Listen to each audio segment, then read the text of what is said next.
बिस्मिल्लाहिर्रहमानिर्रहीम नाज़रीन, मैं मियाँ नुमान, तुसी देखते पे हो साडा official YouTube channel Atlas news. नाज़रीन, शुरू तो ही गरीब की आवाज़ बनते आ रहे हैं। अज फिर एक बारी फिर फख्र महसूस करते हैं कि अज फिर एक बारी आवाज़ बन रहे हैं। साढ़े नाल एक बजुर्ग ने जो जुत्तियाँ पालिश करके अपना जो ज़िंदगी का गुजारा कर रहे हैं। पुछते हैं जनाब कि इन्होंने ज़िंदगी के की मसले मसाइल ने, किस तरह अपना जो सारा कमाते हैं, तो अज ना गलबात शुरू करते हैं। अस्सलाम वालेकुम। वालेकुम अस्सलाम जी। बजुर्गो की नाम तुहाडा? गोपाल गोपाल जी। ते किन्ना कि तुसीं अपना किन्ने साल हो गए इत्थे काम करदिਆਂ ਨੂੰ? 8 साल। 8 साल तुसीं ਇਹ ਜੁੱਤੀਆਂ ਪਾਲਿਸ਼ ਤੇ ਜੁੱਤੀਆਂ ਜਿਹੜੇ ਆ ਗੰਢਦੇ ਆ ਰਹੇ ਆ। हाँ जी। ਕਿੰਨੇ ਬੱਚੇ ਨੇ ਤੁਹਾਡੇ? 3। ਤੇ ਕਿੰਨਾ ਕਮਾ ਲੈਂਦੇ ਤੁਸੀਂ? ਤੇ ਕਿੰਨੇ ਕਮਾ ਲੈਂਦੇ ਤੁਸੀਂ ਡੇਲੀ ਪੈਸੇ? डेली तो इो ही बनता 100-150। अद्दू अड्डे का माहौल आ, कोई खर्चा पै गया, चाह पी ली, शाम ने 60-65 घर लैके ते जाके ते उत्थे जमा कराती बैंक के विच। होर की होना, खर्चा ही नहीं पूरा होंदा, सब्जी नहीं होंदी। 60 ਰੁਪਏ ਦੇ ਵਿੱਚ ਤੁਸੀਂ ਸਾਰੇ ਗੁਜ਼ਾਰੇ ਕਰ ਲੈਨੇ ਆਪਣੇ ਖਾਣ ਪਕਾਉਣ ਦੇ? मजबूरी आ, मुड़ मजबूरी आ, की करिए। बस मुड़ थोड़ा चटनी कुट लई, आलू कुट लिया, ਉਹਦੇ ਨਾਲ रोटी खा लई। ਕਦੀ ਭੁੱਖਾ ਵੀ ਰਹਿਣਾ ਪੈਂਦਾ ਹੋਵੇਗਾ? मुड़ कभी भुख तो ही रह जाने, कभी सालन होंदा नहीं, कभी मतलब वो कली रोटी खा लई। ठीक है। किन्ने बच्चे ਤੁਹਾਡੇ? ਮੈਂ 3 ਬੱਚੇ ਨੇ, ਕਿੰਨੇ ਸਾਲ ਦੇ ਨੇ ਉਹ ਮਾਸ਼ਾਅੱਲਾ ਕਰਦੇ ਨੇ ਮਜ਼ਦੂਰੀ, ਕਦੀ ਦਿਹਾੜੀ ਕਰਨੀ, ਕਦੀ ਨਾ ਲੱਭਣੀ, ਕਦੀ ਲੱਭ ਜਾਣੀ, ਕਦੀ ਹੁਣ ਕਸਬਾ ਜਿਹਾ ਹੈਗਾ ਮੁੜੇ ਤੇ ਖੁੱਲੀ ਦਿਹਾੜੀ ਤਾਂ ਮਿਲਦੀ ਹੀ ਨਹੀਂ। ਠੀਕ ਆ। ਫਿਰ ਉੱਥੇ ਉਹ ਗੁਜ਼ਾਰਾ ਕਰਦੇ ਨੇ ਪਏ ਸਾਰੇ। ਨਹੀਂ, ਜਦੋਂ ਕੋਈ ਸੋਚੇ ਯਾਰ ਕਿ ਮੈਂ ਆਪਣਾ ਅੱਡਾ ਬਦਲ ਲਵਾਂ, ਦੂਸਰੇ ਅੱਡੇ ਉੱਪਰ ਜਾਵਾਂਗਾ, ਕੀ ਪਤਾ ਉੱਥੇ ਜ਼ਿਆਦਾ ਦਿਹਾੜੀ ਲੱਗ ਜਾਵੇ। ਉਹ ਨਹੀਂ, ਮੁੜ ਉਹ ਤਾਂ ਹੈ ਨਾ ਗਰੀਬ ਆਦਮੀ ਹੈ, ਮੁੜ ਕਿਤੇ ਜਾਵੇ ਸ਼ਹਿਰ दूर, टोबा जावे, चंग जावे, मुड़ रहन बहन, फिर बाकी का करजाई हो के घर किराया किसा वो कितों भरीए। मौजूदा जी हुकूमत आ, इस तो तुसीं मुतमैन कि नहीं है? की मौजूदा हुकूमत ठीक आ? वो तो मुड़ ठीक ही अस आखनी मजबूरी तू दिल चाहे तो कोई ऐसी गल करिए तो अगले चलान करा दे डर तू। ठीक है। वो अस जो आखिए नहीं ठीक तो वो दिल चाहता कोई चलान करा के तो थाने पे होइए, जैसा तो डर तो आखना ही आखना बा ठीक आ। ਇੱਥੇ ਕਿੱਥੇ ਰਿਹਾਇਸ਼ ਤੁਹਾਡੀ? ਰਿਹਾਇਸ਼ ਕਿੱਥੇ? ਇੱਥੇ ਕੋਲ ਹੀ ਆ? ਅੱਛਾ, ਨਾਲ ਹੀ ਆ 486 ਖਾਨ ਸਾਹਿਬ। ਮਕਾਨ ਤੁਹਾਡਾ ਆਪਣਾ? ਹਾਂ, ਇਹੋ ਸਰਕਾਰੀ ਮਕਾਨ ਉਹਦੇ ਵਿੱਚ ਨੇ? ਉਹਦੇ ਵਿੱਚ ਰਿਹਾ। ਠੀਕ ਆ। ਤੇ ਕਿੰਨਾ ਕੁ ਮਸਲਨ ਕਿ ਕਦੀ ਕੰਮ ਲੱਭ ਜਾਂਦਾ, ਕਦੀ ਕੰਮ ਨਹੀਂ ਲੱਭਦਾ ਹੀ ਨਹੀਂ, ਕਦੀ ਦੋ ਆ ਪਰਸੋਂ ਮੈਂ ਗਿਆ 50 ਰੁਪਈਆ ਬਣਿਆ, ਉਸ ਤੋਂ ਪਿਛਲੀ ਦਿਹਾੜੀ ਜਿਹੜਾ ਕਿ ਨਹੀਂ 40 ਰੁਪਈਆ ਬਣਿਆ। ਹੁਣ ਚਾਰੀਆਂ ਨਾਲ ਤੁਸੀਂ ਆ ਵੇਖ ਲਓ, ਆ ਬੁਰਸ਼ਾਂ ਦੇ ਹਾਲ ਵੇਖ ਲਓ ਕਿਸ ਤਰ੍ਹਾਂ ਕਿਵੇਂ ਆ ਜਿਹੜਾ ਤੁਸੀਂ ਬੁਰਸ਼ ਲਿਆ ਕਿੰਨੇ ਸਾਲ ਪਹਿਲਾਂ ਲਿਆ ਸੀ ਇਹਨੂੰ ਤਾਂ ਹੁਣ ਖਰਚੇ ਤੋਂ ਇਲਾਵਾ ਮਤਲਬ ਰੋਜ਼ ਕਿਵੇਂ ਰਹੀਏ ਸ਼ਹਿਰੋਂ, ਇਹ ਮਤਲਬ 150 ਪੌਣੇ 200 ਦਾ ਦਿੰਦੇ ਆ, ਮੁੜ ਅਸੀਂ ਉਹ ਪੁਰਾਣੇ ਨਾਲ ਗੁਜ਼ਾਰਾ ਕੀਤੀ ਜਾਂਦੇ ਆ। ਠੀਕ ਹੈ ਨਾ, ਕਿ ਤੁਸੀਂ ਹੁਣ ਜੇ ਆਪਣਾ ਸਮਾਨ ਵੀ ਨਵਾਂ ਲੈਣਾ ਪੈਣਾ ਤੁਹਾਨੂੰ? ਹਾਂ, ਤੇ ਹਰ ਚੀਜ਼ ਲੈਣੀ ਪੈਂਦੀ ਜੇ ਗੁਜ਼ਾਰੇ। ਆ ਬੁਰਸ਼ ਦੇਖ ਲਾ, ਆ ਵੇਖ ਲਾ ਪੁਰਾਣੇ ਤੇ ਆ ਭਾਂਡੇ ਧੋਣ ਵਾਲੇ, ਆ ਦੇਖ ਇਹ। ਨਾਜ਼ਰੀਨ, ਤੁਸੀਂ ਦੇਖਿਆ ਉਹ ਕਹਿ ਰਹੇ ਕਿ ਜਨਾਬ ਕਿ ਮੌਜੂਦਾ ਹੁਕੂਮਤ ਦੀ ਸਾਨੂੰ ਤਾਰੀਫ ਤਾਂ ਕਰਨੀ ਪੈਣੀ ਆ, ਨਾ ਕਰੀਏ ਸਾਨੂੰ ਇੱਥੋਂ ਅੱਡੇ ਤੋਂ ਠਾਲ ਦੇਣਗੇ।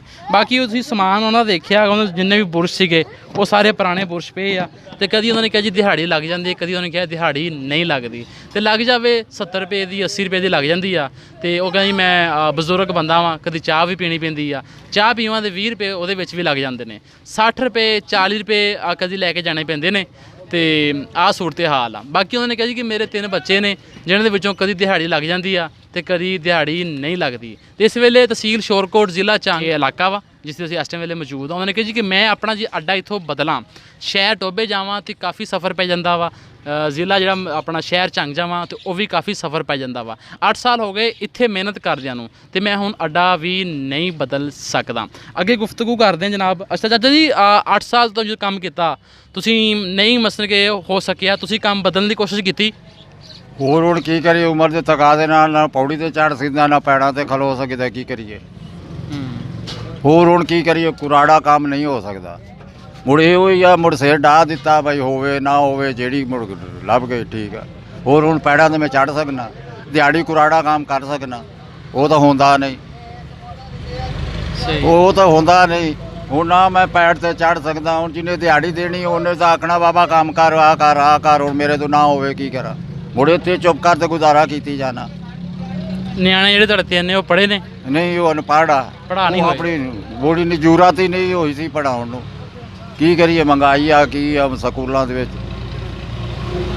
ਉਹ ਮੁੜ ਤਾਂ ਦਿਹਾੜੀ ਕਦੀ ਲੱਭੀ ਨਾ ਲੱਭੀ, ਗੁਜ਼ਾਰਾ ਮੁੜ ਕਰੀਦਾ, ਮੁੜ ਕਦੀ ਐਵੇਂ ਰਹਿ ਗਿਆ, ਕਦੀ ਐਵੇਂ ਰਹਿ ਗਿਆ। ਆ ਸਿਆਲੇ ਦੇ ਵਿੱਚ ਮਤਲਬ ਆ ਇੱਕ ਬਿਸਤਰਾ ਵੀ ਨਹੀਂ ਬਣਿਆ, ਕਦੀ ਥੱਲੇ ਤੇ ਕਦੀ ਉੱਤੇ ਤੇ ਕਦੀ ਯਾਨੀ ਕਿ ਸਰਦੀਆਂ ਦੇ ਵਿੱਚ ਬਿਸਤਰਾ ਵੀ ਨਹੀਂ ਹੈਗਾ ਸੀ ਉੱਪਰ ਲੈਣ ਵਾਸਤੇ। ਫੇਰ ਕੀ ਕਰੀਏ, ਮੁੜ ਹੁਣ ਹਾਲ ਪਾਇਆ ਕੀ ਕਰੀਏ। ਅਸੀਂ ਤਾਂ ਮੌਜੂਦਾ ਹਕੂਮਤ ਨੂੰ ਦੁਆਵਾਂ ਦਿੰਦੇ ਹਾਂ, ਅਸੀਂ ਆਨੇ ਆ ਚੰਗੇ ਆ ਬਸ ਠੀਕ ਆ, ਅਸੀਂ ਜਿਵੇਂ ਗੁਜ਼ਾਰਾ ਕਰਦੇ ਆ ਪਕਾਉਂਦੇ ਆ। ਜਦੋਂ ਇਲੈਕਸ਼ਨ ਹੁੰਦੇ ਨੇ, ਮਸਲਨ ਕਿ ਹੁਕਮਰਾਨ ਤੁਹਾਡੇ ਕੋਲ ਆਉਂਦੇ ਨੇ, ਤੁਹਾਡੇ ਕੋਲ ਵੋਟ ਲੈਣ ਵਾਸਤੇ ਪੈਸੇ ਪੂਸੇ ਵੀ ਦਿੰਦੇ ਨੇ, ਕੀ ਸੂਰਤ ਹਾਲ ਹੁੰਦੀ ਉਦੋਂ? ਮੋਇਆਂ ਦੇਣੇ ਨੇ, ਉਲਟਾ ਸੱਗੀ ਘੁੱਟਦੇ ਨੇ, ਮੋਇਆਂ ਦੇਣੇ ਨੇ। ਪੈਸਾ ਕਿੰਨਾ ਦੇਣਾ, ਕਿਸੇ ਕਹਿ ਦੇਣਾ। ਜੇ ਕੋਈ ਪਿੱਛੂ ਲੱਭੇ ਤੇ ਉਹ ਤਾਂ ਆਪ ਖਾ ਪੀ ਜਾਂਦੇ ਆ, ਸਾਨੂੰ ਕੌਣ ਦਿੰਦਾ? ਜੇ ਸਾਨੂੰ ਦੇਣ ਤਾਂ ਖੁਸ਼ਹਾਲ ਨਾ ਹੋ ਜਾਈਏ ਮਜ਼ਦੂਰ, ਸਹੀ ਆ। ਉਹ ਖੁਸ਼ਹਾਲ ਨਾ ਹੋ ਜਾਈ, ਉਹਨਾਂ ਦਾ ਆਪਣਾ ਬੂਤਾ ਧਿਕਿਆ ਵੋਟ ਲੈਂਦੇ ਆ। ਅਸੀਂ ਤਾਂ ਤੰਗ ਹੋਏ ਹੁੰਦੇ ਆ, ਕਦੀ ਉੱਧਰ ਤੇ ਕਦੀ ਉੱਧਰ। ਸਾਡੇ ਤਾਂ ਕੋਈ ਵੀ ਨਹੀਂ ਸੋਚਦਾ, ਜਿਹੜਾ ਵੱਡੇ ਵੱਡੇ ਲੋਕ ਆ। ਕਿਹਨੇ ਸੋਚਿਆ? ਕੋਈ ਮਿਲ ਨਹੀਂ ਬਣੀ, ਕੋਈ ਐਸਾ ਨਹੀਂ ਬਣਿਆ, ਕੋਈ ਮਕਾਨ ਨਹੀਂ ਬਣਿਆ, ਕੋਈ ਕਾਸ਼ਾ ਨਹੀਂ ਬਣੀ। ਇਹ ਸਾਰੇ ਮਜ਼ਦੂਰ ਧੱਕਾ ਖਾਂਦੇ ਫਿਰਦੇ ਆ। ਸਹੀ ਆ। ਕਿਹੜੇ ਇੱਥੇ ਇਸ ਕਸਬੇ ਦੇ ਵਿੱਚ ਕਿਹੜੇ ਕੀ ਬਣਿਆ? ਕੋਈ ਕਾਰੋਬਾਰ। ਹੁਣ ਗਰੀਬ ਬੰਦਾ ਇੱਥੋਂ ਜਾਵੇ ਲਾਹੌਰ, ਕਰਾਚੀ ਜਾਵੇ, ਉੱਥੇ ਮਕਾਨ ਲਵੇ, ਕੀ ਕਰੇ? ਉਹ ਸ਼ਾਮ ਨੂੰ ਵੇੜੇ ਲਵੇ, ਉਹ ਖਰਚਾ ਕਿਰਾਇਆ ਕਿੱਥੋਂ ਭਰੇ? ਉਮਰ ਕਿੰਨੀ ਤੁਹਾਡੀ? ਮਤਲਬ 17 ਦੇ ਕਰੀਬ ਹੋਊਗੀ। ਠੀਕ ਹੈ। ਬਾਹਰਲੇ ਮੁਲਕਾਂ ਦੇ ਵਿੱਚ ਜਿਹੜੇ ਗੋਰੇ ਮੁਲਕ ਨੇ, ਜੇ ਉਹ ਇਸ ਉਮਰ ਦੇ ਵਿੱਚ ਉੱਥੇ ਵਜ਼ੀਫੇ ਲੱਗ ਜਾਂਦੇ ਨੇ। ਜਿਹੜਾ ਬਜ਼ੁਰਗ ਬੰਦਾ ਹੁੰਦਾ ਨਾ, ਉਹਨੂੰ ਵਜ਼ੀਫਾ ਲੱਗਦਾ, ਹੁਕੂਮਤ ਵੱਲੋਂ ਪੈਸੇ ਲੱਭਦੇ ਨੇ।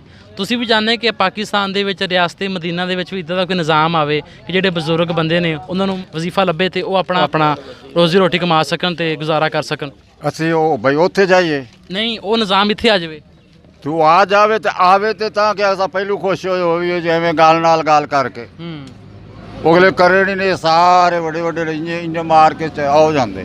ਸਹੀ ਹੈ। ਉਹ ਤਾਂ ਦੇ ਕੇ ਜਾਵੇ ਗਰੀਬਾਂ ਨੂੰ, ਤਾਂ ਪਤਾ ਲੱਗੇ। ਤੇ ਜਿਸ ਵੇਲੇ ਉਹਨਾਂ ਆਣਾ ਹੇਠਲੀ ਉਤਲੀ ਮਾਰ ਕੇ ਇਹ ਉਹ ਕਰਕੇ ਆ ਠੀਕ ਆ ਮੁਤਮਨ ਆਈ ਨਾ, ਉਹ ਮੁਤਮਨ ਕਰਕੇ ਹੋ ਗਏ। ਪਿੱਛੇ ਜੀ ਸਲਾਮ ਹੀ ਕਿਸੇ ਨਹੀਂ ਦੇਣਾ, ਕੋਈ ਮਰੇ ਕੋਈ ਜੀਵੇ। ਆ ਸਾਰੇ ਮਜ਼ਦੂਰ ਇਸੇ ਤਰ੍ਹਾਂ ਹੀ ਆ, ਹਮਾਰੇ ਬੰਦੇ ਸਾਰੇ ਇਸੇ ਤਰ੍ਹਾਂ ਹੀ ਆ। ਜ਼ਿੰਦਗੀ ਦੀ ਕੋਈ ਖਵਾਇਸ਼ ਸੀਗੀ ਜਿਹੜੀ ਹਜੇ ਤੱਕ ਪੂਰੀ ਨਾ ਹੋਈ ਹੋਵੇ?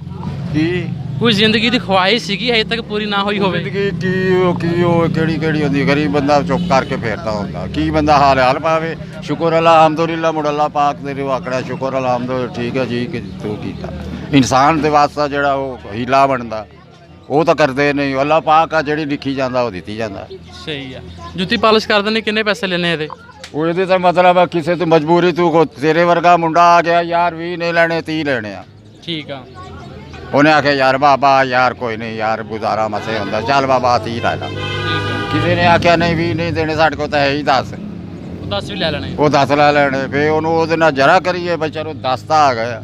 ਤੂੰ ਆਪਣੀ ਖੁਸ਼ੀ ਨਾਲ ਕਦੀ 20 ਦੇ ਦਿੰਦਾ। ਜੇ ਕੋਈ ਵਲਗਾ ਲਾਲਾ ਆ ਗਿਆ ਤਾਂ ਉਹਨੇ ਆਖਿਆ ਬਾਬਾ ਬੈਠਾ ਯਾਰ, ਇਹਨੂੰ ਯਾਰ ਗਰੀਬ ਬੰਦਾ ਦਿਹਾੜੀ ਬਣੀ ਕੋਲੇ, ਚਲੋ ਇਹ 50 40 ਚ ਦਿੱਤਾ, 50 ਚ ਦਿੱਤਾ। ਕਦੀ ਉਹ ਖੁਸ਼ ਹੋ ਕੇ ਬਈ ਬਾਬੇ ਦੀ ਤਾਂ ਦਿਹਾੜੀ ਬਣੀ ਕੋਈ ਨਹੀਂ। ਕੋਈ ਲੋਕ ਐਸੇ ਵੀ ਤਾਂ ਹੁੰਦੇ ਹੀ ਹੈ ਨਾ, ਹਾਂ। ਤੇ ਕਈ ਉਹ ਹੁੰਦੇ ਨੇ ਜਿਹੜੇ ਇਹ ਜੁੱਤੀ ਪਾਲਿਸ਼ ਕਰਕੇ ਰੱਖੀ ਦੀ ਹੈ ਤੇ ਉਤਰਾ ਕੇ ਇਧਰੋਂ ਤੇ ਇਧਰ ਚੁੱਕਦੇ ਆਓ ਗਏ। ਬਾਬਾ ਤਾਂ ਬੈਠਾ ਮੂੰਹ ਤੇ ਆਨ ਕੰਮ ਕਰਦਾ। ਸਹੀ ਆ। ਅੱਛਾ, ਆਪਣਾ ਅਗਾਂਹ ਈਦ ਆ ਰਹੀ, ਰਮਜ਼ਾਨ ਆ ਰਿਹਾ, ਈਦ ਆ ਰਹੀ, ਈਦ ਦੇ ਉੱਪਰ ਵੀ ਨਵਾਂ ਸੂਟ ਕਦੀ ਪਾਇਆ ਜੀ? ਮੈਂ ਤੂੰ ਸੱਚੀ ਪੁੱਛੇ ਝੂਠ ਨਾ ਮਰਾ। ਨਹੀਂ ਬਈ ਨਹੀਂ, ਜਿਹੜੀ ਗੱਲ ਆ ਸੱਚੀ ਪੁੱਛੇ ਤਾਂ ਝੂਠ ਨਾ ਮਰਾ। ਮੈਨੂੰ ਹੁਣ ਈਦ ਤੇ ਤਾਂ ਮਤਲਬ ਹੁਣ 8ਵਾਂ 9ਵਾਂ ਸਾਲ ਆ, ਪੁਰਾਣਾ ਲੱਥਾ ਪਾ ਲਿਆ। 8-9 ਸਾਲ ਹੋ ਗਏ ਆ ਕਿ ਨਵਾਂ ਸੂਟ ਈਦ ਤੇ ਵੀ ਕਦੀ ਨਹੀਂ ਪਾਇਆ? ਨਹੀਂ ਪਾਇਆ। ਨਿਆਣੇ ਵੀ ਨਹੀਂ ਪਾਉਂਦੇ? ਨਹੀਂ, ਉਹ ਕਿਸੇ ਨੇ ਲੈ ਦੇ ਕੇ ਤੇ ਕਰ ਲਿਆ, ਕਿਸੇ ਯਾਰ ਦੋਸਤ ਜਾਂ ਉਦਾਂ ਜਾਂ ਉਦਾਂ। ਸਹੀ ਆ। ਮੁੜ ਇਸੇ ਤਰ੍ਹਾਂ ਹੀ ਹੁੰਦਾ। ਨਾਜ਼ਰੀਨ, ਤੁਸੀਂ ਪ੍ਰੋਗਰਾਮ ਦੇਖਿਆ, ਉਹਨਾਂ ਦੇ ਜਿਹੜੇ ਕੱਪੜੇ ਵੀ ਤੁਸੀਂ ਦੇਖ ਲਏ, ਉਹਨਾਂ ਦਾ ਜਿਹੜਾ ਸਮਾਨ ਸੀਗਾ ਉਹ ਵੀ ਸਾਰਾ ਪੁਰਾਣਾ, ਉਹ ਵੀ ਤੁਸੀਂ ਵੇਖ ਲਿਆ। ਤੇ ਕਦੀ ਦਿਹਾੜੀ ਲੱਗ ਜਾਂਦੀ, ਕਦੀ ਨਹੀਂ ਲੱਗ ਜਾਂਦੀ, ਲੱਗ ਜਾਵੇ 70-80 ਰੁਪਏ ਦੀ ਲੱਗ ਜਾਂਦੀ। ਬਹਰਹਾਲ 8-9 ਸਾਲ ਹੋ ਗਏ, ਈਦ ਦੇ ਉੱਪਰ ਵੀ ਨਵਾਂ ਸੂਟ ਪਾਉਣਾ ਨਸੀਬ ਨਹੀਂ ਹੋਇਆ। ਬਹਰਹਾਲ ਇੱਕ ਸਵਾਲੀਆ ਨਿਸ਼ਾਨ ਸਾਡੀ ਹੁਕੂਮਤ ਵਾਸਤੇ ਵੀ, ਇਹਨਾਂ ਲੋਕਾਂ ਦਾ ਵੀ, ਸਾਨੂੰ ਜਿਹੜੇ ਅਮੀਰ ਲੋਕ ਨੇ ਉਹਨਾਂ ਨੂੰ ਸੋਚਣਾ ਚਾਹੀਦਾ। ਆਪਣੇ ਮੇਜ਼ਬਾਨ ਮੀਆਂ ਨੁਮਾਨ ਨੂੰ ਦਿਓ ਇਜਾਜ਼ਤ। ਇਨਸ਼ਾਅੱਲਾ ਅਗਲੀ ਵੀਡੀਓ ਦੇ ਵਿੱਚ ਨਵੀਂ ਆਵਾਜ਼ ਬਣ ਕੇ ਫਿਰ ਤੁਹਾਡੇ ਨਾਲ ਹਾਜ਼ਰ ਹੋਵਾਂਗੇ। ਪਾਕਿਸਤਾਨ ਜ਼ਿੰਦਾਬਾਦ।